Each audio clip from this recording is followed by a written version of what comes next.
Is a great day to be alive in Pittsburgh, PA. How are you, everybody? Thank you to all the wonderful Yinzers out there joining us today on another edition of Kaboly+Mack, presented by the Dan Heck team, heckteamhomes.com. HAECK, heckteamhomes.com. If you're looking to buy or sell a home in the Pittsburgh area, and you want to be serious about it, you're not into all this foolishness and nonsense, like playing with your virtual background for your show, like some people I know, then by all means, get a hold of Dan, Michelle, Jeremy, Corey, John, Keith, Heather, Mike, Tia, the entire team waiting there to help you at heckteamhomes.com, HAECK, heckteamhomes.com. And we appreciate them so much for being the presenting sponsors of Kaboly+Mack. What in the hell? First of all, you made us 5 minutes late for the show, Kaboom, because you're messing with your virtual background. And then you couldn't get it right. You still can't get it right.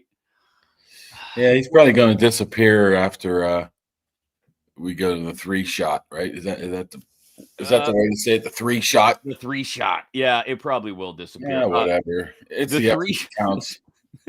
That is a sliver of Josh Yohe's face that you see behind Kaboly right now. Josh Yohe, who's been covering the Penguins for years and years and years and years and years, and we always appreciate him coming on, despite the fact that he's a cake eater, as Kaboly calls him, because he grew up in Peters Township. He's going to join us because he's finally back in Pittsburgh. He just landed late last night after covering the Panthers Lightning series, and doing that on the side, has also been tracking down what exactly we should expect from the Mike Sullivan replacement search, the Pittsburgh Penguins head coaching search. We'll talk to him about that at length at about 11 o'clock this morning, which in Yohe time means probably more like 11:07-ish or 11:08, but he'll be here before the end of the show. You got to send me that picture so we can put it up on the screen so people can actually see it. I think I've sent it to you before. Have you? I don't have it anywhere.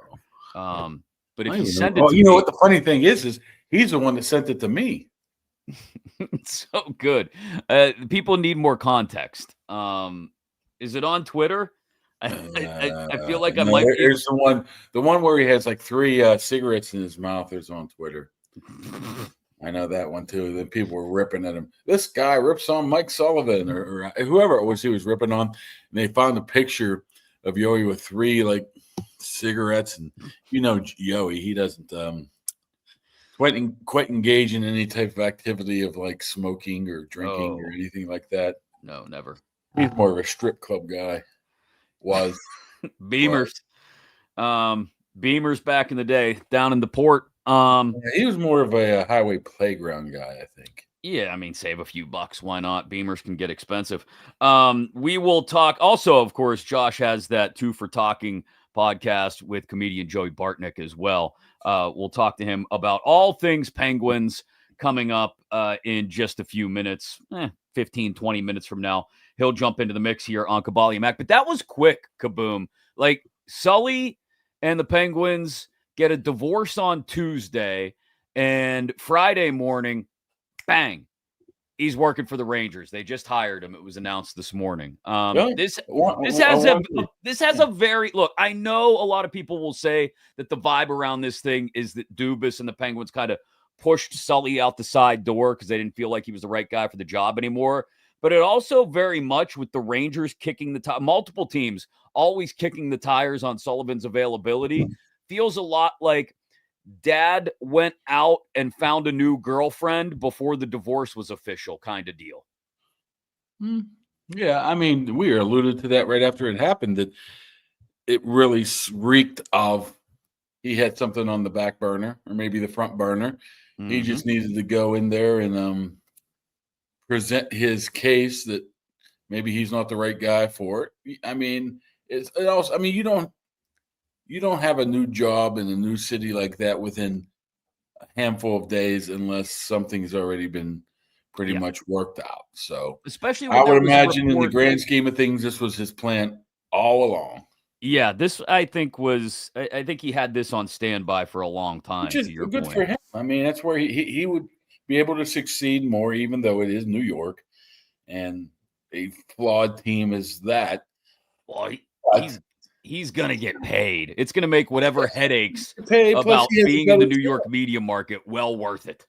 He can take some of their stars, a handful of their good players, and make them into a championship caliber team like he did here. I don't think he was a right fit for where they were going at in Pittsburgh. And hey, if he wants to move on, he wants to move on. You got to do what you got to do, right? You just gotta do what you just gotta do. That is true. You have to do what you have to do. I don't know. It happened real quick, especially in light of the reports on, I think I saw it Wednesday morning, that he was gonna kind of take a few days and just relax at home with his family up in Massachusetts. And then bang, 48 hours later, my man has got the Rangers job. So I'm not buying any of that. Well, he needs some time to sort of sit back and think about what he wants to do next. He knew all along. And look, I'm not casting aspersions on Mike Sullivan. Like you said, he's totally within his rights to do this, especially after Dubas. I don't want to say unceremoniously, but Dubas kind of, again, sort of slowly shoved him out the side door. I'd love to know what the dynamic was, though, when these two sat down to talk. I know the reports of Sully giving Dubas some demands or wanting certain things done before next year have been shot down by the Penguins organization. But it does make me wonder if Sully looked at Dubas and said, listen, I You got to don't be want honest. me. I I don't want you. well, no, I think he could have looked at Dubas and said, "Listen, man, I know you guys just gave me an extension last year, and I'm happy to stay if that's the way things work out. But if you're not going to give me what I want, and I'm not saying this happened, but I wouldn't blame Sullivan in the least if it is how it went down. If he said, "Listen, if you can't help get me some more NHL ready to compete guys, and this isn't just a glorified farm team with 3 Hall of Famers at the top of the roster next year, 4 Hall of Famers at the top of the roster next year, I'm not going to be able to do it." If he said, then in that case, I got other places I can be, Kyle. Like I could be in New York tomorrow. And in fact, 4 days later, that's where he is. He's in New York. It might not even have to be that complicated. It could have been walk in the room or call him up and basically say, I'm not a good fit here anymore. I know you don't want me here anymore. Let's just make up this mutual split and let's go our ways. I got another gig on the back burner. You would like to bring in your own guy to coach young guys, and period. And let's fabricate some elaborate story of Mutual parting of ways. mutual parting of ways. It could be as simple as that. Yeah, I have a feeling it could be that simple. I'm curious to pick Yohe's brain about that, how it really went down, and also what to expect from here on out. Because he just put up a story probably 45 minutes ago, Yohe did, about the name at the top of the list and that he spent several paragraphs on was Rick Tocchet. I would love that. I love Rick Tocchet. Now, it does not necessarily fall in lockstep with the idea we talked about the other day, which would be a younger guy to sort of grow with the roster as it transitions from the Crosby era into the next era, whatever that may be. Sid could be around for another 5 years too. Who knows? The guy wants to play hockey forever. He just loves it that much. But Tocchet being mentioned, and Josh also wrote, which we'll ask him about, the idea that, when they brought in coaches before without a wealth of NHL experience, how did that go? It was tough for Crosby, Malkin, Letang to handle a coach previously who walked into an NHL locker. Who would that be? Quite have any experience, right? Okay. The MJ. Yeah, Mike Johnston was clearly thrown into the deep end and didn't know how Mike to swim. Johnson, I don't think was ever their choice. He was the fallback plan, wasn't he? Wasn't like, yeah, we need a coach here. Nobody else wants it right now. Let's rock with him for a year. Whatever the reason was, they went with him, and it didn't go well. Because, look, I'd like to believe, like I said the other day, that Crosby, Malkin, Letang, Carlson, if he's still around, could help a young coach bring a young roster along. But also, they want to be coached themselves, too. And they don't want to have to do the coaching. They don't want to have to be the adults in the room. They want to have somebody come in, and Sid gets along really well with Tocchet. He's got a ton of connections to the organization in the city, obviously. But what? But that was previous ownership. Do you think the Fenway Group even gives two flying you-know-whats about Rick Tocchet? Or is it his choice? Or is it straight up to Dubas? I think they're handing the keys over to Dubas. That's what this whole thing smells like, is the keys are – I don't want to say that that Dubas didn't have control before. He did. But, like, now it's going from, driving along and having the navigation tell you what to do to all of a sudden you can go wherever you want as Dubas, as he's in charge now. And he does get along pretty well, I think, with Tocchet. They were on the same staff for Team Canada, I believe, at the Four Nations. Dubas, again, according to Yohe, wanted Tocchet to coach the World Championship team this summer, but Rick was too busy going through the contract negotiations in Vancouver to be a part of that. So now the other monkey wrench, and again, we'll talk to Yohe about all this in about 15 minutes. The other monkey wrench is the Flyers have an opening. And everybody out in Philly are Rick's old running buddies from when he was in Philly, right? It's basically an alumni game running the organization for the Flyers right now. So if that might be his first choice, I don't know. It might be the Flyers' first choice, and they might just throw enough money at him to make it happen, and for Dubas to walk away and say, no, I've got other options. Again, these are all great questions for Yohe when we get him on the horn here in about 15 minutes or so. Thanks as well to Southwest Greens. Look, you want to get your yard taken care of and have the best looking yard in the neighborhood, the most functional yard in the neighborhood, and also spend the least amount of time on the yard in the neighborhood. Go to southwestgreenspa.com. Tell Jake that Kaboly+Mack sent you. And then what they'll do, he and his guys, they'll come out, they'll look at your yard, they'll tell you exactly what they can do for you. Maybe it's a corner of the yard just for you, like a lounge area, maybe some area around the play area for the kids. Safe for kids, safe for pets, obviously. It's artificial grass, but it looks and feels and acts real. The best looking yard in the neighborhood, and with the least amount of maintenance of anybody's yard in the neighborhood. SouthwestGreensPA.com. Go check it out right now. We thank them for supporting us here at Kaboly+Mack. All right. There's a couple different directions we can go here, Kaboom. You tell me what you'd rather talk about first. Would you rather talk about the continued slathering of love all over Will Howard by Steelers fans and media, or would you rather talk about schedule possibilities, which that's 12 days away now? Is that where we're at right now? Whew. Yeah, that's where we're at. Unless you got something else, Haas. No, that's kind of a slow time for another, let me see, 8 days. Week from today, they will have rookie 8 days. What's today? 7. Today's the 2nd. I think a week camp starts on the 9th. Rookie mini camp, and some of the tryouts will be on the south side. So we could probably fawn over Will Howard then. Is there anybody that from the undrafted free agents that they signed, or the randos that they're bringing in for this rookie mini camp tryouts, whatever? Somebody will make the team. Somebody will be signed off that scrap heap, so to speak. Yeah. Usually it's an old. Last year I think they signed a running back. They used to sign. I remember Donald, I forget his name, a 30-year-old tryout guy, maybe more than a couple of years ago, cornerback. You knew those type of guys. They were just coming in to get a look at them because they were going to sign them first. I really haven't taken a deep dive into their background, but I think they've typically bring on one or two of those guys every single year. There'll be somebody. I mean, we're not talking about earth-shattering type of guys here. We're talking about somebody that ends up on the practice squad, most likely, right? No, I'm saying somebody who actually might come to camp more than anything else. Well, you could come to camp and still end up on the practice squad. Yeah, they'll add somebody here. You have to look at where maybe they're light at. Yeah. There's a TJ kid in there. I saw that. Sarah Piglia. Yeah. Sarah Piglia. Some of the other interesting ones. I don't know. Is there anything that jumps out to you? I mean, the kid from Kansas State, maybe. That's another edge rusher, though. Like, you just drafted one. You're pretty deep there. I don't see anything else that's necessarily jumping off the page that makes you go, ooh, okay. But I guess these guys actually get a legitimate opportunity to show something in this mini camp, don't they?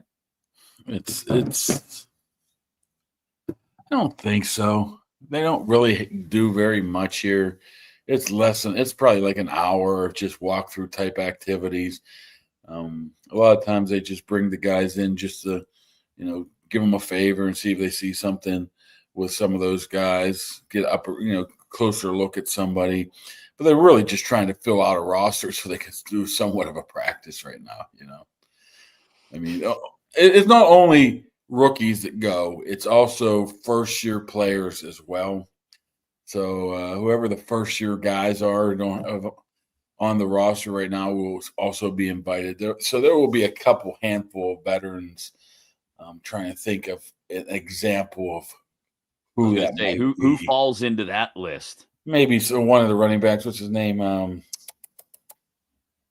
The one they signed in January. Oh, Champlin, Aaron Champlin. Yeah, those type of guys like that. All the future guys, or Evan Hull. I don't know. There's all kinds of random. Like it's nothing. It's nothing to. So Will Howard isn't going to get anything crazy thrown at him here during this thing, is what you're saying? I'm just trying to think. I don't even know if Skylar Thompson would be available. No, he would probably not because he's played some games. So he'll be the only quarterback there. So he'll be taking reps with the ones, right? Are there really any ones at rookie minicamp? Yeah, there's something. It's mostly just individual stuff. But it's just introduce a lot of the younger guys, the guys who are going to make the team, to the organization, how they do stuff, how they do meetings, so they're not overwhelmed here in the next 3 or 4 weeks when they do have OTAs, when they do have mini camp. But it'll be the first time you really get to talk to a guy like Derek Harmon. I mean, you actually see guys face to face. I mean, first time when you saw Devin Bush, it was like, who's the slot corner out there? Oh, that's Devin Bush. Holy, because I don't say that with any malice, but the Steelers have same sizes for outside linebackers, 6'3", 6'4", 260 inside linebackers, 6'1", 6'2", 220. And you got this guy who's about 5'9". You're like, who's that guy? It's like, that's Devin Bush. Holy cow, is he small? Yeah, something like that. Or Najee Harris, boy, he's put together, or something like that. So just get a glance at him. Probably Will Howard will probably be intimidating. He's a big man. He is. He's a bit of a horse. He's 6'4". Horse. People are already, and I mentioned this the other day, and I just feel like every time he comes up now, there's a combination of things at play here that are going to drive me nuts. All of a sudden, John Gruden's an expert at everything now? That one? Well, no. I'll be honest. The Gruden quarterback camp thing with Will Howard, I thought it was a fun watch. And Will Howard looked really good in it, right? Like, he's enthusiastic. He's reading things well. He's picking up all the crazy audibles that Gruden throws at the guys. He looked good in it, right? It was a positive thing for Will Howard to be featured the way he was in that Gruden quarterback camp thing. And I think all the rookie videos that you've seen out there, he's looked great. What's that? I was watching last night the draft from 2023 when they did that behind the scenes stuff. Boy, were they waxing the you-know-what out of Will Levis, Bryce Young. Who else was taken? There was 4 guys taken. The Joey Porter draft. Yeah. Unbelievable quarterback class here. They're going. Oh, Anthony Richardson. Who was saying that? They sound like a bunch of fools, and that's only been 2 years. Who was it saying that? Was it Kuiper? They're talking about, like Levis could be going second. He's a strong arm. He's going to be a good player. Bryce Young, by far, I cannot find one thing wrong with Bryce Young. Okay. But what I'm getting But the league doesn't know what they're doing with quarterbacks. Mel Kiper does. Yeah, so the Will Levis was almost going to go 2, but went 30-something. 30, what do you go, 34? The Joey Porter thing. So I just happened to run across that last night and watched some of it and just found it quite hilarious that how wrong they were, and that was only 2 years ago. I mean, Stroud, they thought was going to be good, and obviously he is. Yeah. Bryce Young, I guess. I forgot all about how much they sold the farm to get Bryce Young too. Oh Yeah, my they gave up way too much. But I will say in the last 5-6 games of last year, he started to turn some things around. I think Carolina is a shit show. I think Tepper has kind of sent that thing into a He stepped tailspin. back a little bit. You haven't heard anything from him in a year, so maybe It's been a he's while. Yeah, I mean, when he's not busy yelling at fans from his Oh, owner's that's tremendous. Throwing something to drink in a fan's face or whatever. I always say, could you imagine like Art Rooney or Mara or somebody doing that? Or I'm just trying to think of another owner that's. Oh my goodness, could you imagine that? They'd be aghast. That's Jimmy not a Haslam word that gets used in regular conversation, but it's perfectly applicable there. They would be aghast. I'm flabbergasted, Ben. No, see, Art's way too sophisticated to use the word flabbergasted. No, I'm talking about Ron Cook when Ben said he wasn't sure if he was coming back. I'm flabbergasted. I'm flabbergasted, Ben.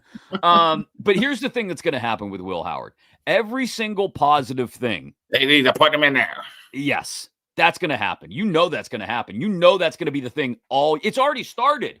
And like I was saying, it's a couple different things. First of all, the national media, in its belief that the Steelers don't have any other quarterbacks available to them, i.e. Mason Rudolph doesn't exist and or can't be a starter, and Aaron Rodgers may never come to Pittsburgh, right? If national media, he's just going to blow up everything, right? Well, the national media believes that, and it's not just Ryan Clark saying that they should blow everything up, tank, and try it for a top 5, top 10 draft pick next year. Get Will Levis. It's so that it's the national media looking at it and being enamored with the idea of Will Howard, national championship quarterback, just plugging right in. And it's like, no. That can't go this way. Or the idea that they have to figure out if they have something in Will Howard before next year's draft. They don't have to. They don't have to figure out before next year's draft what they have in Will Howard. They'll have a year with him in the building and get to learn some things about him and how he practices and how he carries himself and all that kind of stuff. But look, what Will Howard does in the next 48 weeks is not going to affect whether the Steelers want to draft a quarterback or not in 2026. Nor should it. No.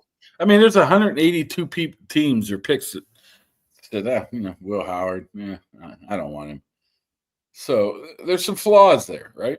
I mean, can he overcome them? Yeah, but it's not going to be something you're going to just plug and play him here. This is a guy was an average quarterback at Kansas State for 4 years, maybe a tad above. Was average or above average at Ohio State up until crunch time. And there's something to be about doing what he did in December and January last year. But that doesn't make him a sure bet. I mean, I just named from 2 years ago. Experts were calling those guys all 4 sure bets, and maybe you got one right now that is. And one might not be in the league anymore after a year or two in Richardson. And who knows what we got with Levis. I don't even know. Levis is obviously out. I mean, where's he going to play at? And Bryce Young, you said, might be turning the corner, but it might be too late. Yeah. So what I'm saying is, Mason, even if Aaron, it's a moot point. I mean, let's come on. Aaron's coming. I'm going to start a counter every time you say it's a moot point. I'm going to start a trap. I'm going to drop a quarter in a jar. I like to say mute because Cowher said it that one time. Yeah. It's a mute point because Rodgers is going to be here. He's going to be starter. Rudolph's going to be the backup. And Will Howard is going to get limited 0 reps after August 26th. Right. Period. So stop trying to shoehorn Will Howard into a starting quarterback role, I think, is the lesson learned. But it's going to happen throughout the summer and into every time the man touches a football and makes a nice throw in practice, somebody's going to tweet something about it. And then the entire world is going, Will Howard may be able to start. Wait, you know what? Maybe we can at OTA say, boy, Will Howard's looking really, really good out there. Will Howard's having a great camp, according to. I said last year after OTAs that Justin Fields was, just a little bit inaccurate with his throws or inconsistent with his throws. Mm-hmm. That thing slammed around the world on the internet instantly. Me saying he sucked. I'm like, I didn't say he sucked. I said he was just inconsistent in some of his throws. I wasn't breaking any news. I was just confirming what everybody else the stop in Chicago was saying, yes, he was very inconsistent. So I'm sure somebody's going to come out probably next week and say, boy, Will Howard can really spin it. Right. And people are going to go ape shit. Here we go. Yeah, it's going to be nuts. Thanks as well to our newest sponsors, Nail Studio 2. They just jumped on board here to Kaboly+Mack, and we appreciate them. All those cake eaters, as Kaboly would call them, out in McMurray and Peters Township, Donaldson's Crossroads area. That's where they're at. But in all seriousness, that's the place to go. They've got an awesome special this month, in the month of May, because you got the triple crown of what they call nail holidays. Did you know there's actual nail holidays? Kaboly, did you realize that? There's prom, there's graduation, and there's Mother's Day, which is literally like a week away. Get your stuff together. Ooh, yeah, I didn't want to swear because they might want to pull the video for an ad. You know, I'm going to be a nice guy. Nailstudio2.com, Roman numeral 2, nailstudio2.com. You go there, in-store purchase of a $100 gift card for mom or your wife, whoever, for Mother's Day. You'll get a complimentary $20 gift card as well for a future service. So, kaboom, when you want to go get the pedicure taken care of eventually, you can do it at Nail Studio 2 out in Peters. Sound good? Yeah, you know what? I brought this up today. I said, do the kids ever have their nails cut or their toenails cut? No, but they're always the right size. I got to cut my freaking fingernails every like 3 days or something. Is that something to do with age? Your kids when they were younger, did you cut their toenails? No. I don't know. My wife does it. I don't know. They're like, my son's like 12 now. I don't know. That's a hell of a question. I don't monitor the kids' fingernails and toenails. Do they just shave off? I mean, what goes on here? I don't know. But if you have a teenage daughter like me, if you have a teenage daughter like me, you just wait for the bill to come due on when she gets her nails done. The best place to get it done, Nail Studio 2, Donaldson's Crossroads, McMurray, Peters Township area, Nail Studio 2, Roman numeral 2.com, 724-941-4595. We thank them for jumping on board with us here at Kaboly+Mack. All right, let's stop making the man wait. Oh. Stop making him wait. There's the cake eater himself. Penguins reporter extraordinaire, Josh Yohe. You know what? You cut out of that video of the cake eater. Didn't I say people that dye their beards? Oh yeah, I dyed mine pretty good last week in Tampa. So it looks all right. Then I got some sun, so it makes it look lighter than it is. Whatever. You gotta try to curve the aging process. I want to know what your definition of a cake eater. We know it's people that play lacrosse, right? Like Santa, right? Yeah. Okay. I mean, I don't know. I grew up in Peters Township, so we didn't really use that term because that's what we were. Well, you grew up in Venetian. I called that the armpit of Peters Township. Right. Oh, yeah. I definitely grew up in the poor part of Peters Township, which actually has a higher median income than McMurray, I'll have you know, but not on the street I grew up, I guess. It was okay. We were just like the old school Venetia people who then all the housing plans came into town and everybody wanted to move to Peters Township because it was Washington County, so the taxes were better. So all the upper St. Clair and Mount Lebanon people drifted a little south. Yinzer buddy was up the street. Yeah, he lived in a log cabin, for God's sake. My best friend Jesse, we called him Yinzer buddy. He literally grew up in a log cabin. He stopped watching the Steelers in like 2010 because they started throwing the ball too much, and that just wasn't his brand of football. True story. They got rid of John L. Williams, and he was hot. He called me a couple years ago. He said, all right, I turned on the game just for a play. He lives in Kentucky in the woods now. He said, I was 3rd and 1. I saw they were in shotgun. I just started laughing and turned it off. I believe that's Chris Hockey. Absolutely. Oh, man. Chris Hockey. All right. Well, Josh mentioned it. He was down in Florida pulling double duty, not only covering the Panthers and Lightning, but also trying to keep up with everything going on here in Pittsburgh, which was Kyle Dubas and Mike Sullivan deciding it wasn't worth it to stay together for the kids anymore. And with Sully off to New York already, Josh, let's start here. I get it. Everybody knew that it was probably time for the breakup to happen, but it kind of feels now like Dad may have had a side piece waiting the entire time because 3 days later he's in New York. I think maybe it was actually Kyle Dubas who wanted to have a side piece and doesn't have one yet. I don't think it was mutual at all. The Penguins phrased it as this is a mutual decision. Everything I've heard was that Mike Sullivan really didn't want to leave. And he told me that in March. I I had a one-on-one interview with him, and then afterwards we just talked for a while off the record, candidly. And I don't think he was lying. I really don't. He told me, he said, I want to be here until we get good again, as long as it takes. And I don't think he was lying. But I just think what happened was Kyle Dubas basically said, hey, we're going to suck again next year. And I'm not going to spend a lot of money in free agency this summer. It might be more of the same. And the summer of 26 is when we're going to get aggressive. And I think Sullivan had a real problem with that. And I think the losing has gotten to him. And I think he is so tightly bonded with Sidney Crosby and so appreciative of how great Crosby still is that I think in Sullivan's mind, like, you're wasting Crosby right now. He's still so great, and you need to be more urgent to put something together here. And they were on different pages. And I don't think there's any like huge animosity between them. I think they both said, okay, well, if this is the way it's going to be, maybe it's best we go our separate ways. Do you think there was any conversations with New York prior, or is that after the fact? Because it came together awfully quick, didn't it? Yeah. It was always pretty well known in hockey circles that Chris Drury, who is the Rangers general manager, like, he's been obsessed with Sullivan for a long time. Like everybody I know who covers the Rangers for like 2 years have been saying, like, he wants Sully so bad. He wants Sully so bad. So I'm sure if I'm aware of that, Mike Sullivan was aware of that on some level. I wouldn't accuse the Dear Blue Shirts of tampering or anything, but the word gets around. And, last summer, the Devils, before they hired Sheldon Keefe, they made it very clear that they were interested in Sullivan, and Tom Fitzgerald's their GM, who has worked with Sully before. So I'm sure they talk. Those things happen. And he just wasn't ready to leave. But I think circumstances changed a little bit. And I think this season probably took a toll on Sullivan because, guys, I mean, people can say it was the right move, the wrong move from the Penguins standpoint.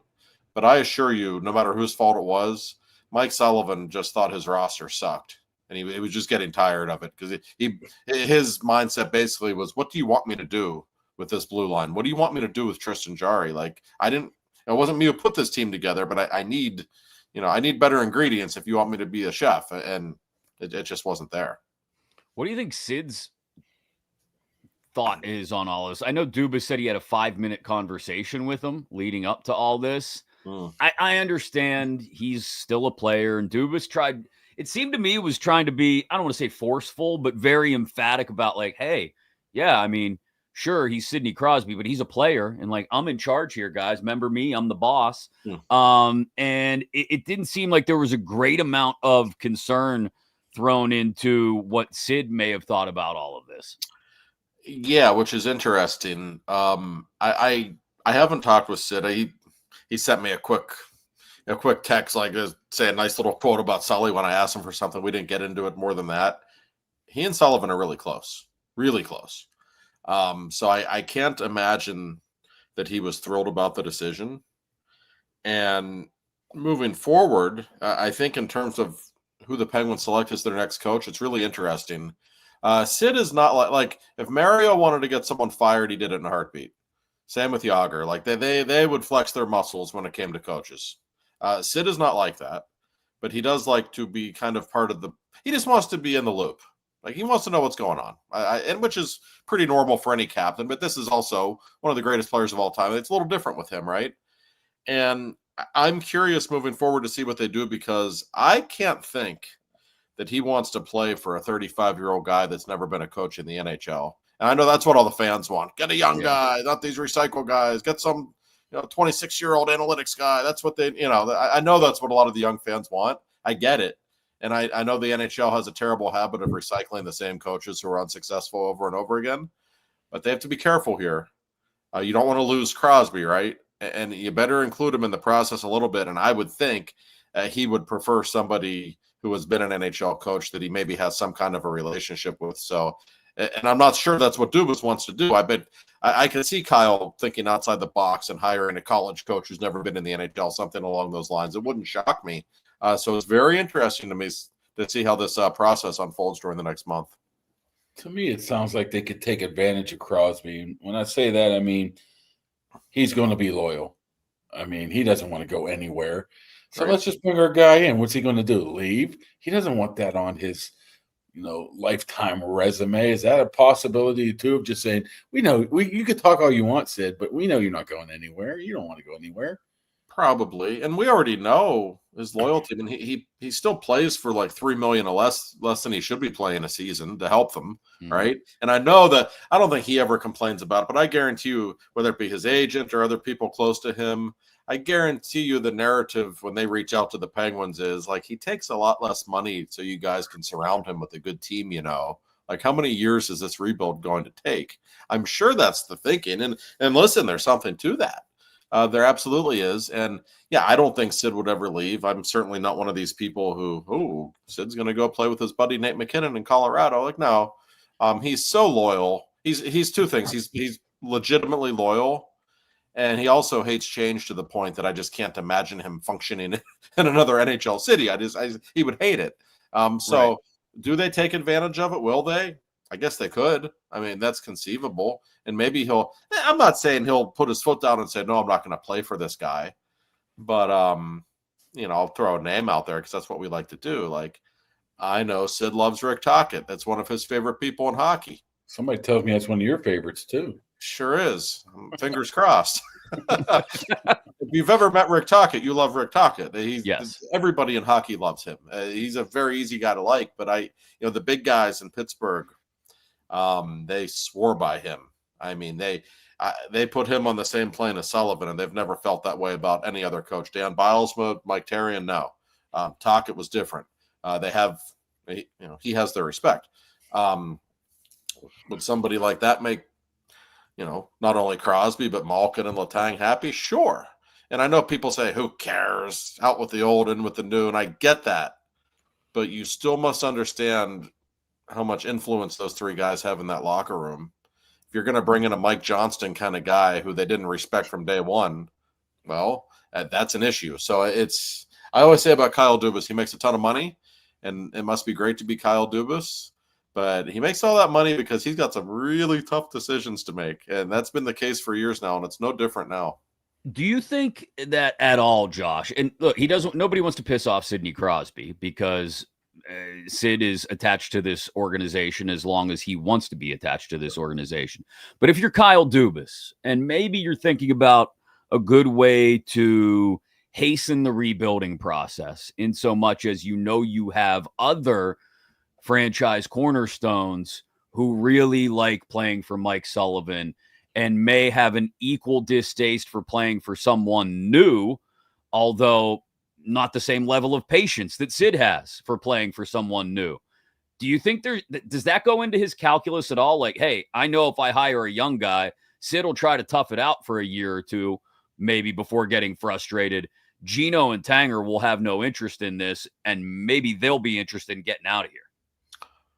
Maybe. No, Letang is the most interesting one here. I don't know this for a fact, but I have to think Kyle Dubas would love to trade him in a heartbeat. Like he's not close to the player he was. Still 3 years left on his contract. My question with him is, does anybody want him? Yeah. He wasn't good this year. He's 38. He just had heart surgery. He's had 2 strokes and career-threatening neck surgery. Like I don't know if any team out there, I'll give that guy $6 million for the next 3 years. I don't know. I think that's debatable. And Malkin, I know what you mean, but I really think he's going to retire after this season, one way or the other. I'd be surprised if he doesn't. The real big problem they have, if we're talking about franchise star players, is Erik Karlsson. Yeah, who I think they should have traded yesterday if they could. I don't think he's a great influence in that locker room. I don't think he's what they need.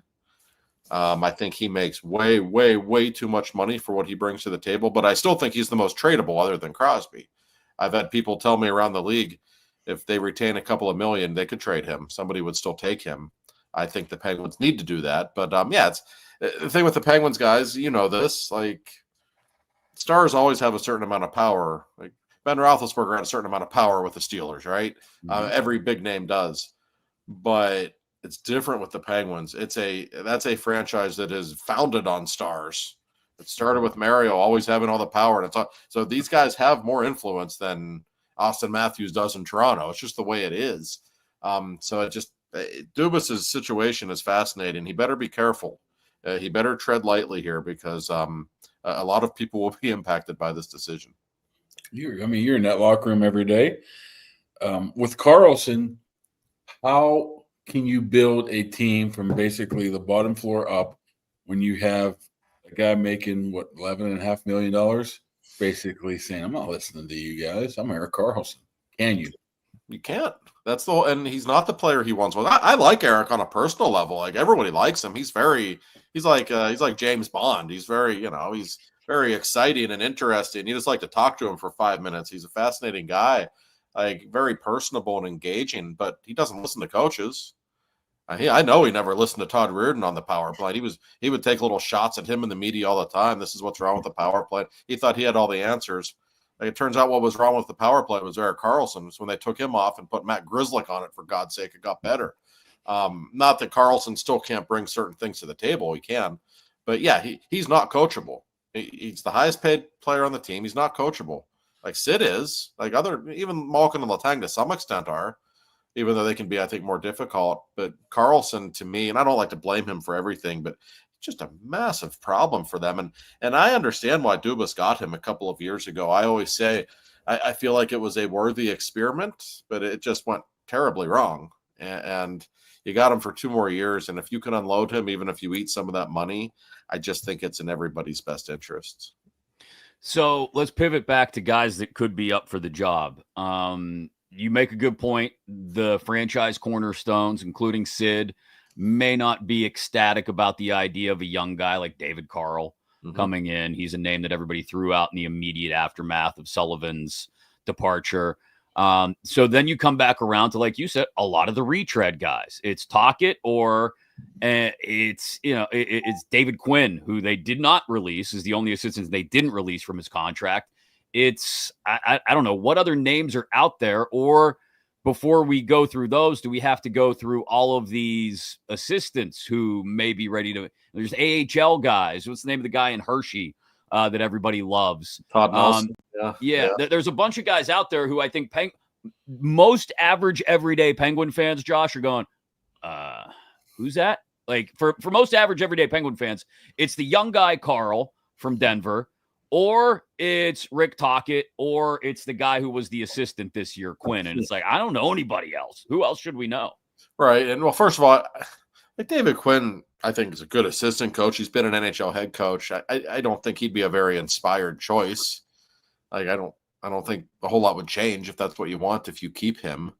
And you mentioned Carl, the University of Denver coach. He is the hot guy on the market right now. He took his name out of the running with the Blackhawks, which was interesting since they had spoken with him. He's going to be an NHL head coach. Is he the right guy for the Penguins? I doubt it. Although, I don't want to speak for Crosby. Maybe he would be okay with a young coach. I don't know.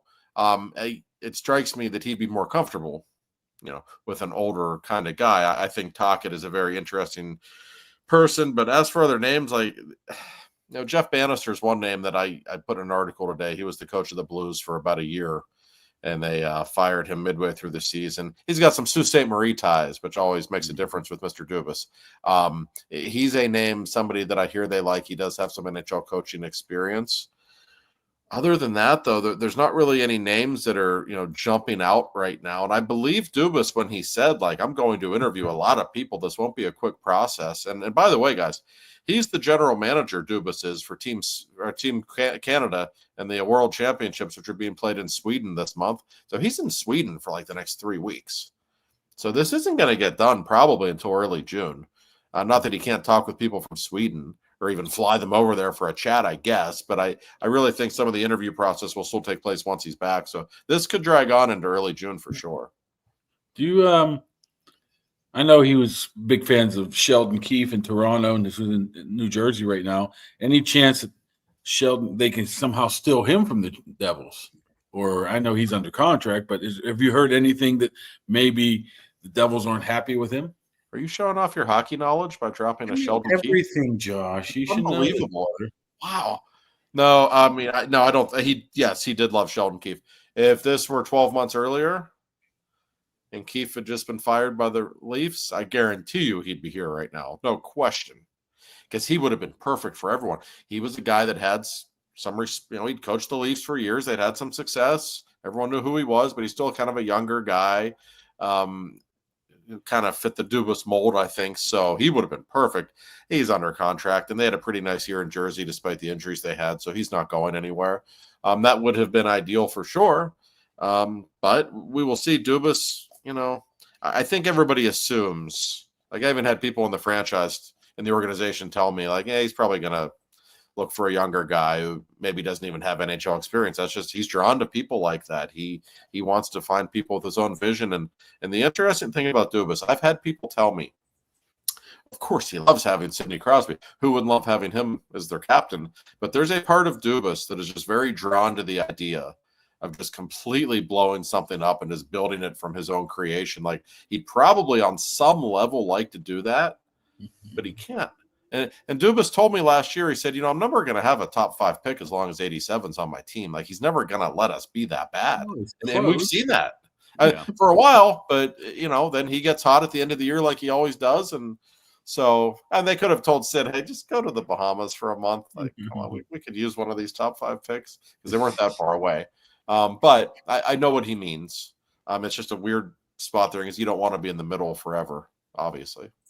So we're 8 weeks from the draft, I think it is, and like 8.5 weeks from free agency. Right. And 3 to 4 of those weeks will be spent by Dubas, as you just mentioned, over in Sweden. What happens first? The Penguins hire a new head coach or Aaron Rodgers comes to Pittsburgh?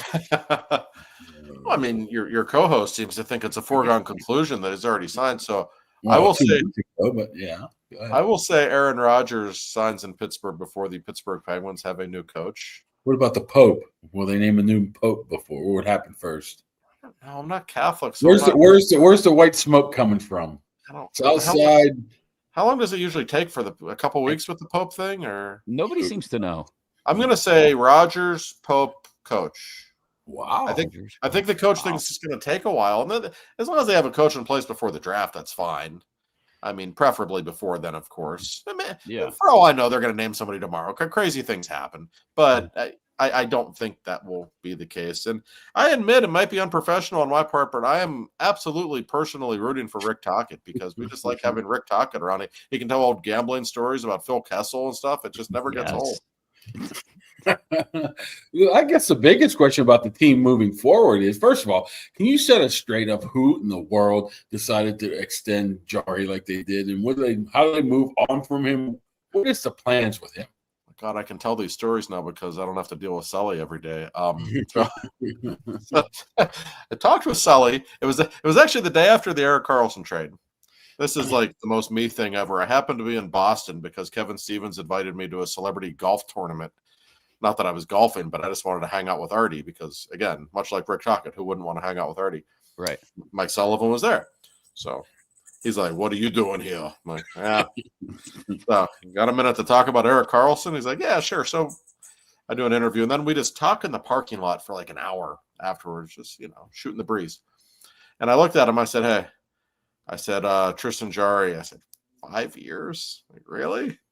And Sullivan basically said we didn't really feel comfortable giving him 5 years, but it's the only way we were going to get him, and it was a terrible goalie market. Like, Jarry's agent really had them cornered. There were no real other choices on the market that year. He got really lucky. I don't think Kyle or Mike wanted to give him 5 years. I think they felt trapped. And we're kind of hoping he would find his all-star form, and he never really did. Jeez. Breaking now news. Here we are. But so I blame the coaches for some of that because obviously they had influence on Dubas, and obviously it's not like they were saying, no, don't do it. The Ryan Graves contract was 100% Dubas. I mean, that was him, and that was a gross miscalculation on his part. And to his credit, like, he knows it. He admits it. Like, he knows he screwed up. And he really, in the summer of 23, 2 years ago, he basically came in, and I almost felt like he was the kid, like he wanted everybody to like him. He was the new kid at school. It's like, all right, I'm not going to tear you guys apart. This is Sidney Crosby and Evgeny Malkin. I'm going to give you Erik Karlsson. We're going to spend some money in free agency. Let's give you guys a chance to win. Maybe that Hextall was just an idiot. And then I think about halfway through the season, Dubas was like, "Oh God, this team stinks. Like, this isn't good. We really need to rebuild. And what the hell did I do last summer?" So from that point on, like for the last probably 16 months, I think he's done a really good job. That Gensel trade that he made, as great as Jake is, it's a pretty good trade. They're going to get 3 or 4 legit NHL players in that trade. So he's done a lot of good things in terms of acquiring draft picks, prospects, etc. But he screwed things up that first month, and that did not help. Speaking of, it could still Ron Hextall can still be a moron. By the way, they're not mutually exclusive. Yeah. Right. Speaking of Hextall and morons, the Flyers are looking for a head coach, and that may figure into the Tocchet math. If for some reason they just pay him so much, or he decides, Rick does, that Philly's more his speed at this point than Pittsburgh. I mean, will they be, I don't want to say scrambling, because we outlined other candidates and there's other people out there, but do you get a sense that outside of us, because we like Rick and Rick's fun, like you said, that the Penguins organization prefers Tocchet right now? Is there any sense of that whatsoever? I don't know. And that's kind of the $1 million question. Now, I know Tocchet likes Dubas. I know for a fact that he thinks highly of him. They actually worked together a little bit in the Four Nations face-off. They were both working for Team Canada. So there's a relationship there. And in fact, Dubas asked Tocchet to be his coach at the World Championships this month. Tocchet turned it down. I think normally he would have done it, but he knew he was about to leave Vancouver and it was a mess, and it was just in his best interest to not coach that tournament this spring. So obviously there's some kind of connection between the two. Now, does that mean that he's Dubas's number one choice? I don't think Kyle has a number one choice. I think Rick will be included in the mix. I know for a fact he's Philadelphia's number one choice. I've had so many people tell me, like, the Flyers, like, whatever he wants. Like, if he wants the job, it's his. Like, he's the guy in Philly. And he's like the one guy who is very popular in Pittsburgh and Philadelphia. Like, Rick Tocchet he's loved on each side of the state. He really is. He's a former Flyers captain. When the Penguins acquired him in '92, he was their captain in Philadelphia. So they still love Rick in Philly. I guess the odds, if I had to make odds, it's probably most likely he ends up in Philadelphia, because we know they want him. We know they'll pay him quite handsomely. But I do think, from what I've heard, that before Rick makes that decision or rushes into any decision, I think he'll wait to hear from the Penguins. And I'm not saying he's going to pick one over the other. I don't want to, put words in his mouth. That's not fair. But I think he has a lot of affection for both franchises. And I know how he feels about Sid. Remember in that Rangers series 3 years ago when Sid got hurt and the Trouba hit? Sid was playing out of his mind that series before he got hit. Tocchet told me during that series, he said, I had to send Sid a text last night and just tell him, like, I've never seen the center position played better. Like I said, as a guy who's like a hockey coach and who likes to work with younger players, like, I literally am going to show them videos of stuff he was doing. Like, and I just had to take a minute to tell him that. Like, that's the affection that he has for him. So I think the allure of being maybe Crosby's last coach in the NHL, and maybe if the Penguins can get good again in a hurry. Yeah, he loves Pittsburgh. His son was born here. He still has a lot of connections here. So I think he'll wait and listen to the Penguins before he goes to Philly. But Philly's there for him if he wants it. I think it's time to turn it up a little bit, Mac. Yohe, what do you think of Mike Tomlin? Here we go. What? Why would you do that? Why would you wind him up like that? Because he can't help himself. There you go. I don't hate Mike Tomlin. I don't think he's a terrible coach. It's not that. My biggest problem with him is that rotten coaching staff he has assembled. Who's this dope that's the offensive line coach? And what's his name? Pat. How does he have a job? Like, what? He has all these first-round picks. They're still terrible. It's clear they don't know what they're doing. Terrell Austin has never been a good defensive coordinator anywhere he's been. So I don't know why we're surprised that every snap the defensive players are talking to each other, trying to figure out who's doing what. It's a terrible. It was Cowher's greatest strength. It's the biggest difference between Cowher and Tomlin. Cowher's first staff, he had Dick LeBeau, he had Marvin Lewis, and he had Dom Capers on his defensive staff, for God's sake. Like, that guy could hire a staff. Tomlin likes to hire his buddies on the staff. It's his biggest problem. It drives me nuts. Angry he is, Mac. Yeah, I mean, I do, because it's been 16 years. It's too long. Sorry. I think you need to get to the bottom of these allegations, Kaboly. Is Tomlin just hiring his buddies? I mean, there's been some serious claims levied here today. Well, Also, I don't think nobody else wanted. I don't think nobody wanted to coach with not Todd Haley. We love Todd Haley. Yeah. Nobody wanted to coach with Matt Canada, so he was the only one that said, okay, I'll do it. See that. But I just, sorry, you got 2 first-round picks at tackle. You got a second-round pick at center. You got a good left guard for a kid that was a rookie. What's his name? The right guard. Yeah, he looks all right. For God's sake, you should love him. Yeah. You got talent there, like real talent. So if that line sucks again this year, please, like enough. We gotta keep our pal Aaron healthy. And I don't understand why so many people don't want Aaron here. Don't we like a little bit of drama? Don't we like entertainment? Like, who doesn't want to see when Aaron Rodgers shows up in Latrobe, Pennsylvania? It would be the greatest thing ever. I can't wait to watch it. It's going to be amazing. Real quick, 2 things we have to ask you about before you go. One, well, we worked our way through the cake eater accusations. I have to ask more about the story that Kaboly sent me on Wednesday that is absolutely legendary. Oh. Yeah. Josh, this was probably his finest work of all time. When TJ absolutely spanked EF in 2008. Yeah. And you were covering high school football at the time. Yep. And Elizabeth forward coach Gary Cathell, angry that TJ threw a number of passes in the second half. I'm just reading your fine work verbatim now. Refused to shake Chirpak's hand. I promise you I will be the coach here until I beat that bleeping guy. I'm sick of him and the way he tries to embarrass people. I'm sick of him and his butt buddy coaches. So this game was at Elizabeth Forward. And I know Gary Cathell because he used to be the coach at Peters Township when I went to high school. He was my neighbor growing up. So I've always known Gary. So maybe he was a little more comfortable with me to provide that kind of commentary. I'm like, I got my recorder out. I'm trying not to laugh. I'm thinking, oh, Jesus, he just called them butt buddy coaches. This is pretty wild. So I drive to the office. I looked at Kaboly. I said, I'm going to write this. Like, I have to write this. But like, he called them butt buddies, like all this wild stuff. So like Mark's just laughing. Like, we didn't really know what to do. So I called. At the time, we're at McKeesport. Anything will roll. We'll put. I used to write things in articles that would get me fired. I mean, at any and our bosses didn't. We had a boss that evening, an editor, very delightful woman named Shelley. Like, you could drop F-bombs and she'd be like, okay. I mean, then we took full advantage. I admit. So I was like, I should get paid $7 an hour. That's right. It was $9.50. But anyway, so I said, you know what? I should call Chirp though. So I called Chirp, and I said, hey, just want to let you know, Gary Cathell just called your coaches butt buddies and he's got a bunch of other things. And I think the score of the game was only 35-0, if I'm not mistaken. Yeah, that's what it says here. So there's a quote in there somewhere from Chirp where he goes, well, let me give you another quote. I could have put up 80 on them if I wanted to, or something like that. Everyone in the stadium knows it could have been a lot worse if we wanted it to be. If we wanted to score 70, we would have scored 70.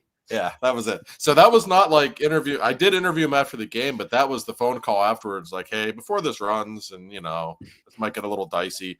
And I figured the Trib owned us at the time. I thought we might get in trouble for writing that article, but the Trib apparently. I still remember Jerry DePaula calling me and said, "This is the greatest high school football article I've ever read." I'm like, great. I'm glad Jerry liked it. Yeah, the friend of the Daily News, friend of mine, yours, Kerry Hetrick, athletic director at the time, actually called and apologized, didn't he? Oh yeah, he did. He absolutely did. I think that might have been Coach Cathell's last year in EF too, if I'm not mistaken. He didn't last much longer there, but I was proud of that headline. We just put butt buddies on top. I think we did. Yeah, we were like one step below the National Enquirer when we were in McKeesport. It's like, we're not making any money. Like, if we got fired, like, we could make more money at Wendy's. So let's just have a little bit of fun here. And man, we did. Oh my God! Were you there at that time, Mac? When were you there? No, I was only there for a little bit in 2006. Yeah, 2006-ish. That was right when we were in our prime at the Daily News. We did just unspeakable things in that building, some of which can't be repeated. Yeah, with Bruzich and Roche and Solomon. Yeah, these were some wild times, and I knew you were going to ask about that. I still Google that article every now and then just to read it. Well, for the ink-stained wretches that were down in circulation, which is where I was, And they were too. Yeah. it was literally, yeah, you would go home covered in ink because the press was so old that it would jam on the daily. And you would have to, I mean, literally, we'd be pulling stacks of newsprint out of the rollers. It was a disaster. And then you'd go down and you'd catch stacks of 50 at a time being thrown down a chute at you at about 95 miles an hour. So you could drive around the upper Mon Valley and deliver them at 3 a.m. on a Friday night. And you just hope those guys down there were a little bit sober on a Friday night, but that wasn't always the case. I can't speak for all of my colleagues necessarily. Guys came straight from the bar at like midnight to put the paper out. God bless them. That was very McKeesport. I miss those times though. Those were fun times. Out of control. You and all your butt buddies. Real quick, one quick story. I know you probably have to let me go soon, but Mark, I only tell this story for Mark because he'll appreciate it. So my flight was delayed forever last night. I get home from Tampa. My flight lands at 1 a.m. I'm walking to get my luggage in the airport, and the floor was wet, and I didn't realize it. And I literally fell, and like my left leg buckled. I thought I broke my leg. It still really hurts. And like all these people ran up to me to ask if I was okay. It was absolutely horrifying. And my very first thought, I swear to God, my first thought was, like, Mark Kaboly would think this is so funny. I would laugh my ass off. He would laugh hysterically. And I was like literally like sprawled, my leg buckled. I thought it was terrible. We used to hide in the old McKeesport Daily News building, and he'd walk into the office and we'd jump out of the back room and scare him, and he would like fall to the ground. I'm very easy to scare. Once. It happened every single time. Yeah, if I don't know somebody's there and like somebody yells or something, I get so scared. We'd even park our car somewhere so you think that we weren't even there. Yeah, it was really weird shit. I mean, it was like, it was park down in the police lot and walk up. Mark would spare no expense to make me just a little miserable. Yeah, like you didn't do anything to do, Greg Kristen. We should have a segment about Greg Kristen. A gentleman we used to work with. I once the hell out of him. I once moved his desk into the ladies' room in the McKeesport Daily News, and he didn't know where his desk was. Yeah, we did some terrible things. Oh my God! Put tape over his phone. Yeah, he'd be, hello, I can't hear you. Hello, can't hear you. There'll be tape on it. Oh yeah. The easily startled Josh Yohe, who will be covering the Penguins' head coaching search very closely over the coming weeks and hopefully not months. Hopefully it's not multiple months, but for the next several weeks. We appreciate you taking the time, especially after you got in late last night. Go get the leg checked out. Make sure you didn't blow an Achilles or two, like some people. Yeah, some people do that 2 times. By the way, I showed up on time, Mark. 11 a.m. right on the dot. I mean, how many years did you work at Daily News? 6. He might have been on time once. 6 a.m. I was coming from cake eater territory. It was a bit of a drive. You know? I mean, I text him at like 7:30. You're an hour late. Oh, I just woke up. That's an embellishment. I'd usually be like 15 minutes late. Something like that. All right. Go get some rest. We'll catch up soon. Good seeing you, fellas. See you, Josh. Josh Yohe. We could do a whole freaking the Daily News Chronicles. It could be an entire podcast itself. What's that goofy show called? The Office? Yeah. We could do one on the McKeesport Daily News Sports Department, no doubt. Just chaos at all times. He would use, the transactions. Mm-hmm. He would just make up transactions and put them in there, like the Daily News League. The commissioner was the guy we were talking about.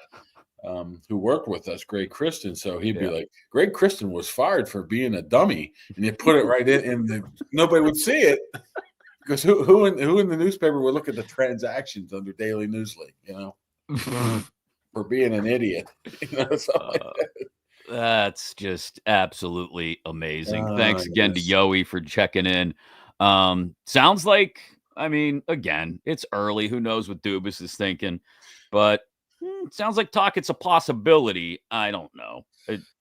He dropped some breaking news, I guess, huh? About the old Tristan Jarry. They felt cornered, huh? They had to sign him just to get him. It was a bad I haven't offseason. heard that story before, and I just like set him up for that one. Have I? Did I? No, Was you're that good. noticeable? I don't think anyone had heard that story before. I mean, was that noticeable that I set him up because I already knew that story? It was good work by you. You nobody realized it until you just said it now. Luckily, it's late enough in the show that maybe nobody knows what you're talking about at this point. You can always go back and hear what Yohe had to say. That's why you download this thing in podcast form or just watch it on YouTube. We got to thank as well our good friends at Impact HVAC. You need to get the AC tuned up before it really starts to heat up this spring and summer. By all means, give them a call, 412-297-1852, or check them out on Facebook, Impact HVAC PGH. Maybe you go to turn the AC on the first time this spring, this summer, and it doesn't work. They'll get on out and service it for you. Maintenance, service, replacements of your system, tune-ups, whatever it may be. Impact HVAC, 412-297-1852. I was going to talk about an interesting idea someone had about the schedule, but we can save that for next week because we've still got 12 days to go until the schedule gets released. Days of Christmas. We have a special guest on Monday, don't we? Yes. Big time special guest on Monday who has ties to both the sports world and the sports entertainment world. I guess we could put it that way, right? But he does not participate in either one. Who could that be? But he does. And he does hang out. And how can I put this? He has put it this way. He has quite a probably full Rolodex right now. Yeah, he's a busy guy. He's been a very busy guy. So we're glad he's going to make some time for us on Monday. Come back Monday morning. Local legend too. That out. Yes, absolutely. Although probably resides in cake eater territory. I don't know. He might live in Mount Washington. Mount Washington. I don't know. Is that so? What does any part of Mount Washington qualify as cake eater territory or just Grandview? I don't really go up there very much, so I'm not aware. I'm sure there's half and half there. I think the cake eater stuff is not like Lawrenceville. Taking the rundown places and making $800,000 condos and Bakery Square. That's very cake eaterish, I think now. And you've got to do a map, an entire map. Did you like what I came up with the other day? The cake eaterish people that shop with their earbuds in. Oh. Yeah, that might have to get added to your list. Yes, you need to keep a running list that's and put together a map of cake eater territory, at least in Pittsburgh metro area. Gives you something to do over the weekend, okay? All right, I'm going to go just make sure you don't have an in-ground pool. Nope, mine's above ground. Still hanging in there. And don't forget, you got to be one of the first 1,500 subscribers. We are at, as I last checked earlier this morning, like 1,220. So you got to move this along. Yeah, you guys got to do a better job of telling your friends who you think may be interested in the show that they need to get properly set up for mini camp, OTAs, training camp, and then the regular season by making sure they're subscribed to Kaboly+Mack on YouTube. Once we get to 1,500 subscribers, we'll give away the autographed Pat Fryermuth Penn State helmet as well. So big guest on Monday. Yins, enjoy your weekend. We'll be back on Monday with that big-time special guest and maybe some schedule theories as well. That is the corner of Josh Yohe's face that Kaboly is pointing to. We thank him for joining us today as well.